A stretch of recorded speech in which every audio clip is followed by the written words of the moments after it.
NSUI का ही बागी बना अब राष्ट्रीय अध्यक्ष। क्या दलित चेहरे पर दांव खेल कांग्रेस ने दिया बड़ा सियासी संकेत?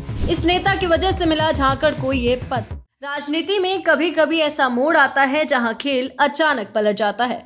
कुछ समय पहले तक जिनके पद से हटाए जाने की चर्चा चल रही थी, आज वही राष्ट्रीय स्तर पर सबसे बड़ी जिम्मेदारी संभालने जा रहे हैं। जी हां, हम बात कर रहे हैं विनोद झाकड़ की, जिन्हें कांग्रेस की छात्र इकाई एनएसयूआई का राष्ट्रीय अध्यक्ष बना दिया गया है। इस फैसले ने कई सवाल खड़े कर दिए हैं कि आखिर राहुल गांधी ने विनोद झाकड़ को ही क्यों चुना। दिलचस्प बात यहाँ पर यह भी है कि इंटरव्यू प्रक्रिया के दौरान कई बड़े छात्र नेता मौजूद थे, जिनमें निर्मल चौधरी का नाम भी चर्चा में था, लेकिन आखिरी फैसला झाकड़ के पक्ष में ही गया। सूत्रों की माने तो देश भर से करीब 15 छात्र नेताओं का इंटरव्यू लिया गया था और खुद राहुल गांधी इस पूरी प्रक्रिया में शामिल रहे।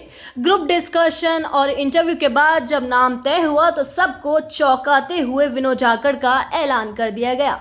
खास बात यह भी रही कि हाल ही में ही उनके कुछ फैसलों और नियुक्तियों को लेकर विवाद की बातें सामने आ रही थी और उन्हें पद से हटाने तक की चर्चा चल रही थी। लेकिन अब तस्वीर बिल्कुल बदल चुकी है। छात्र राजनीति में संघर्ष, आंदोलन में सक्रियता और लंबे समय से संगठन में काम करने का अनुभव शायद उनके पक्ष में चला गया और यही वजह है जो नेता को कुछ समय पहले विवादों में थे, अब वही नेता एनएसयूआई का राष्ट्रीय चेहरा बन चुके हैं। राजनीतिक गलियारों में इसे कांग्रेस के अंदरूनी समीकरणों और भविष्य की रणनीति से जोड़कर भी देखा जा रहा है। अब यहाँ एक और बात सोचने वाली बात यह है कि विनोद झाकड़ और निर्मल चौधरी दोनों ही सचिन पायलट के खासम खास हैं।